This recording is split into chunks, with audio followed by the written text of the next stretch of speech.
दिल्ली का चुनावी संग्राम अब अपने अंतिम पड़ाव पर पहुंच चुका है। कांग्रेस के वरिष्ठ नेता और नई दिल्ली से उम्मीदवार संदीप दीक्षित ने अब केजरीवाल को खुली चुनौती दे दी है। संदीप दीक्षित ने केजरीवाल को लेटर लिखकर खुली बहस करने के लिए आमंत्रित कर दिया है। अब सवाल यह है कि क्या संदीप दीक्षित की यह चुनौती अरविंद केजरीवाल स्वीकार करेंगे, क्योंकि संदीप दीक्षित कांग्रेस पार्टी के वरिष्ठ नेता हैं और नई दिल्ली विधानसभा सीट से वो चुनाव भी अरविंद केजरीवाल के खिलाफ लड़ रहे हैं।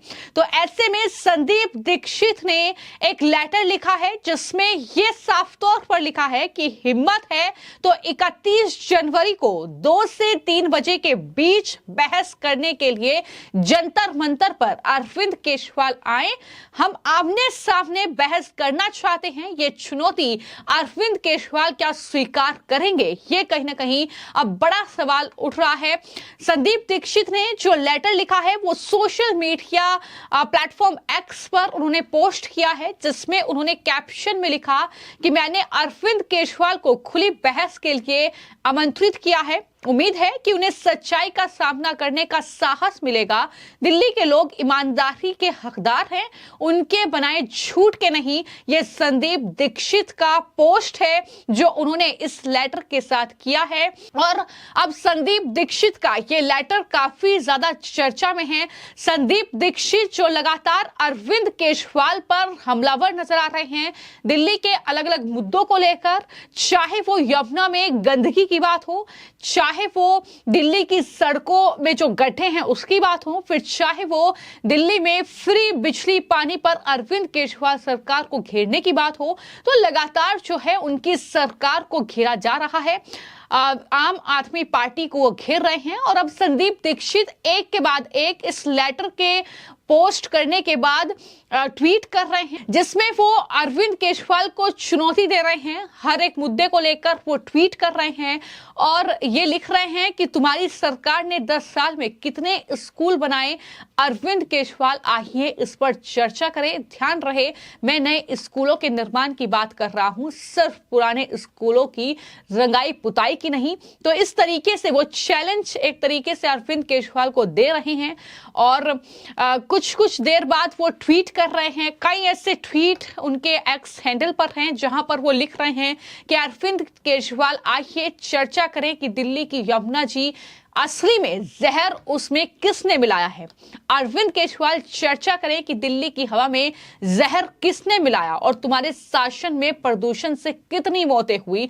तो ये तमाम मुद्दे हैं जिन पर बहस करने की चुनौती 31 जनवरी 2 से 3 बजे का वक्त भी दिया है। जंतर मंतर पर जगह भी बता दी है कि यहां पर आइए, आमने सामने आकर बहस करिए। तो ये चुनौती अरविंद केजरीवाल को दी गई है।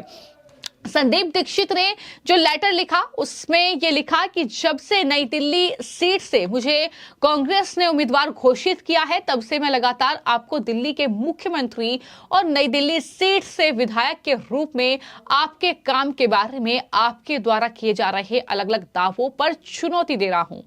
मैंने व्यवस्थित रूप से दिल्ली सरकार के आंकड़ों का उपयोग करते हुए न केवल सवाल उठाए हैं, बल्कि साबित किया है कि आपके अलग अलग दावे या तो पूरी तरह से झूठा है या बहुत बढ़ा चढ़ाकर आप पेश कर रहे हैं, जो झूठ होने की कगार पर है।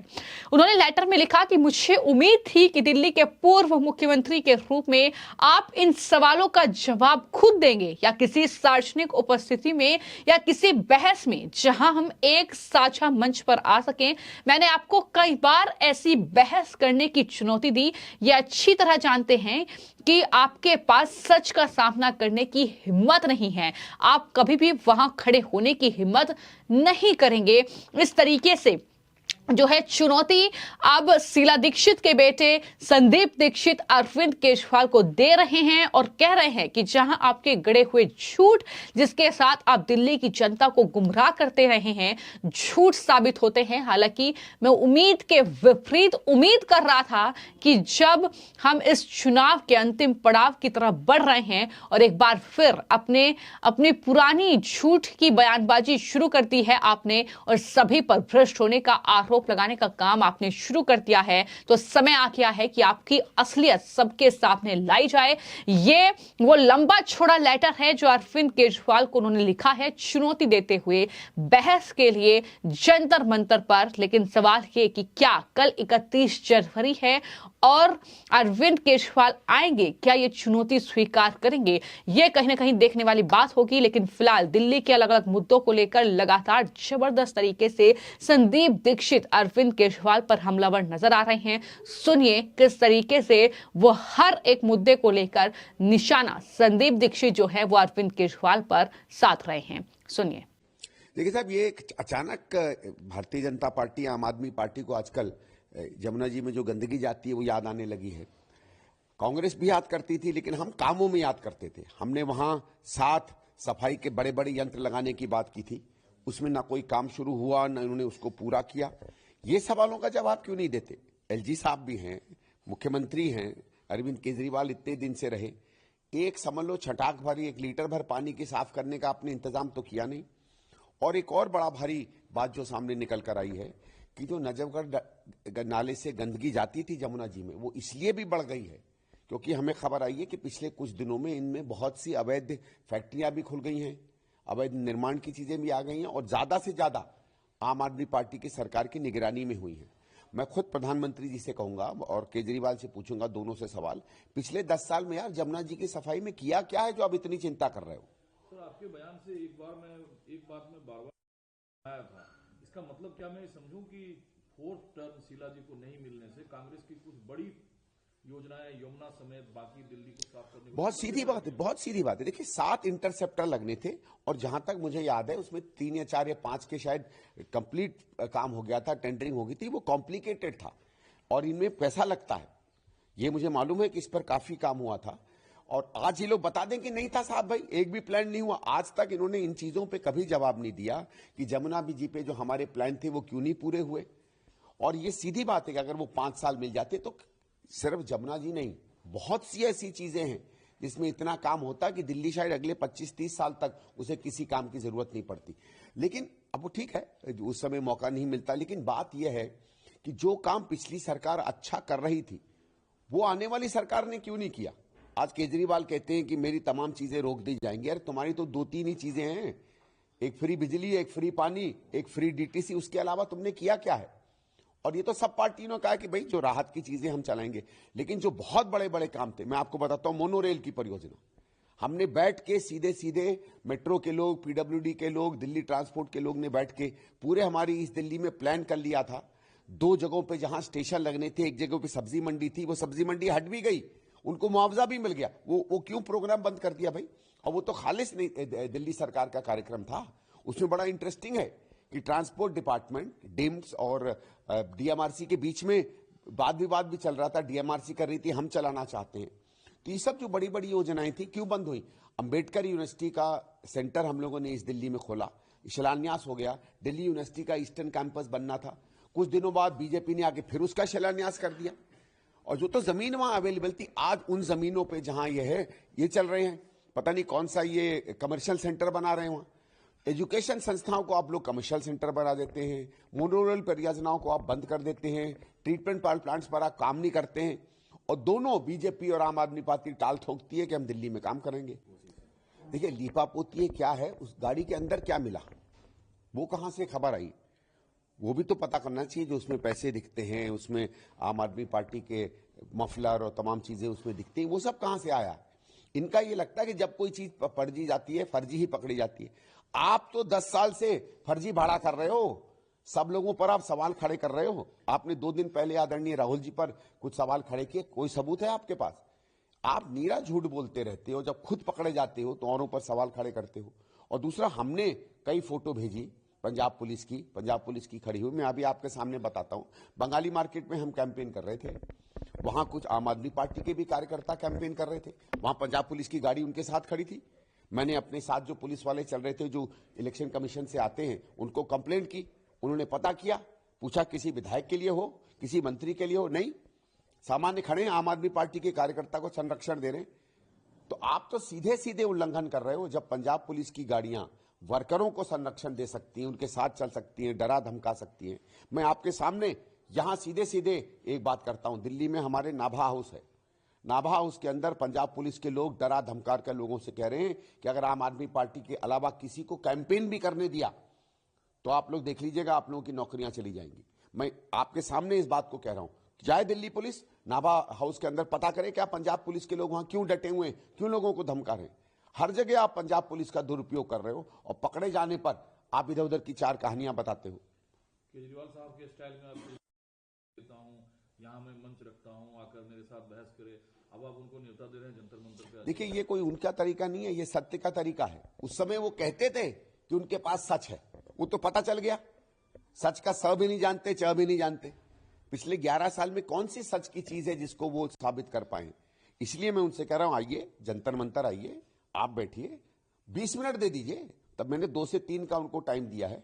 चलो, उनको लगता है वो जंतर मंतर नहीं आ सकते, बहुत उनको मेहनत पड़ेगी आने में, कोई और जगह बता दीजिए।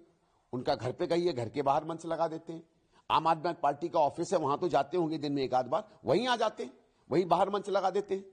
आप तो चाह रहे हो ना कि वहां आपका भी आलीशान कोई आम आदमी पार्टी की बिल्डिंग बन जाए, चलो वहां मंच लगा देते हैं। आप कोई और जगह बता दो। देखिए, ईसीआई को तो मैंने ईसीआई को भी चिट्ठी लिखी है, मैंने एलजी साहब को भी चिट्ठी लिखी है। मेरी तो ये सोच है कि ईसीआई को भी सीधे सीधे दिल्ली पुलिस को रेफर करना चाहिए और हरियाणा पुलिस को, कि आप तहकीकात करिए क्या है ऐसा। भाई, आपने क्रिमिनल एक कॉन्स्पिरेसी की, क्रिमिनल एक्शन की आपने ब्लेम किए। ये वो नहीं है कि मेरे खिलाफ कुछ कह दिया या कुछ अवमानना का शब्द इस्तेमाल कर दिया, कुछ जरूरत से ज्यादा बात कर दी, मॉडल कोड ऑफ कॉन्डक्ट में कोई अपशब्द इस्तेमाल कर लिए, कोई धार्मिक सांप्रदायिक भावना को भड़काया। ये वो असामान्य बात नहीं है। आपने एक सरकार को नरसंहार करने के लिए उस पर सवाल खड़ा किया है। ये क्रिमिनल है, किसी भी हद में इस पे इन्वेस्टिगेशन होनी चाहिए। और जो मैं मेरे ख्याल से चुनाव आयोग को कहना चाहिए एकदम दिल्ली पुलिस को कि आप विथ इन 12 आवर्स या 24 आवर्स इनसे पूछे। आपको मैं जो बार बार आपसे उदाहरण दे रहा हूं कि आज से करीबन 15-20 दिन 25 दिन पहले, आपको याद है, ये 1 महीने से एक स्कूलों में बम के थ्रेट आ रहे थे। दिल्ली पुलिस ने इसने एक्टिविटी की, जो बॉम्ब थ्रेट आ रहे थे उसके आदमी को पकड़ा, क्योंकि तब पता चला कि थ्रेट जो है अपने में झूठ है, ऐसा कोई था ही नहीं, कोई बम ही नहीं थे किसी स्कूल में। तो ये साबित हो गया कि जिस आदमी ने पब्लिक में डर फैलाने की कोशिश की, भय फैलाने की कोशिश की, उसका पूरा का पूरा जो कहानी थी वो झूठ थी। यही आज जमुना जी में निकली है। अगर जल बोर्ड कहता कि ऐसी कोई उनके पास सूचना नहीं है, कोई उनके पास सबूत नहीं है, तो ये झूठ है। तो जिस तरीके से दिल्ली स्कूल में डर फैलाने के लिए वो आदमी गिरफ्तार हुआ था, जमुना जी के जहर के कारण डर फैलाने के लिए, वही आपराधिक संहिता इन पर लगनी चाहिए ना। क्योंकि ये एक सीएम हैं, आज विधायक हैं, आतिशी जी सीएम हैं, तो क्या क्रिमिनल केस अलग हो जाना चाहिए? 3 तारीख को चुनाव प्रचार थम जाएगा, लेकिन लोकसभा चुनाव के दरमियान हमने देखा था कि बयानों को लेकर कुछ दिनों के लिए चुनाव प्रचार करने से रोक दिया गया। उससे कोई फर्क नहीं पड़ता है। उससे इनको क्या फर्क पड़ेगा? जो आदमी सवेद खुला झूठ बोल सकता है वो बोल देगा कि बीजेपी डर गई, मुझे बोलने से बंद कर दिया। इन सब का कोई मतलब नहीं होता है। ये मैं कह रहा हूं कि ये उतना इलेक्शन कमीशन का उतने हाथ का नहीं है, क्योंकि इलेक्शन कमीशन एक प्रमुख प्रशासनिक संस्था बन जाती है चुनाव में, इसलिए हमने उसको अपील किया है। हमारा ये है कि ये क्रिमिनल की श्रेणी में आता है। मैंने दिल्ली पुलिस कमिश्नर को भी चिट्ठी भेजी है, एक्शन क्यों नहीं हो रहा है उस पर? नहीं, देखिए, वो ठीक है, वो अपना जो कहना चाहें कहें, क्योंकि उनके जिन कैंडिडेट्स को उन्होंने टिकट दी है वो किन मसलों में बंद हैं, उसकी जवाबदेही वो दे। लेकिन ये बात तो हम लोग भी कह रहे हैं ना कि जब भी चुनाव आ जाते हैं, हरियाणा का चुनाव आया और आम आदमी पार्टी के नेता छूट गए, इनके लोग क्यों छूट जाते हैं? जब भी चुनाव आते हैं बार बार ये कहते हैं कि बीजेपी से हमारी साठगांठ नहीं है, तो आपके लोग ऐन चुनाव के पहले जब असर कर सकते हैं तो छूटते हुए क्यों दिखते हैं? ये तो बात इनको बतानी पड़ेगी ना। कुछ प्रेडिक्शन करेंगे आप, क्योंकि अब लगातार कैंपेन में हैं, अब राहुल जी लगातार हमला बोल रहे हैं केजरीवाल साहब पर, खुल्लम खुल्ला एकदम। प्रेडिक्शन यही है, जैसे हम लोगों को लग रहा था कि धीरे धीरे चुनाव उठेगा, ये थोड़ा सा डरते रहेंगे, और वही दिख रहा है, सक पका गए हैं हमारे केजरीवाल साहब। तो जब सक पका गए हैं तो आप देखिए, भारतीय जनता पार्टी कोई मुद्दा ही नहीं बना पा रही। उन्होंने जितने क्लेम किए गायब से हो गए, और आज पब्लिक में कोई रिस्पांस है नहीं उनके लिए। तो फिलहाल संदीप दीक्षित ने दिल्ली के जंतर मंतर पर यह खुली सार्वजनिक बहस करने के लिए केजरीवाल को इनवाइट कर दिया है और इंतजार अब रहेगा कि क्या अरविंद केजरीवाल वहां पर पहुंचेंगे और संदीप दीक्षित को इसका जवाब देंगे। क्या दिल्ली की जनता को जवाब देंगे कि उन्होंने 10 साल में क्या किया, किस तरीके से अलग अलग मुद्दों को लेकर जो सियासत हो रही है उसके बारे में अरविंद केजरीवाल क्या कहना चाहते हैं। तो यही तमाम बातें उन्होंने इस लेटर में लिखी हैं और लगातार वो ट्वीट भी कर रहे हैं। लेकिन दिल्ली का ये चुनावी मुकाबला जो है काफी ज्यादा हर बढ़ते दिन के साथ दिलचस्प हो रहा है, कड़ा हो रहा है, क्योंकि चुनाव की तारीख करीब है, 5 फरवरी को मतदान होना है। तो ऐसे में अब अरविंद केजरीवाल की मुश्किलें न सिर्फ बीजेपी बल्कि नई दिल्ली सीट से संदीप दीक्षित भी बढ़ाते हुए नजर आ रहे हैं। फिलहाल आपकी इस पूरे मामले को लेकर क्या राय है, हमें कमेंट बॉक्स में जरूर लिखें। धन्यवाद।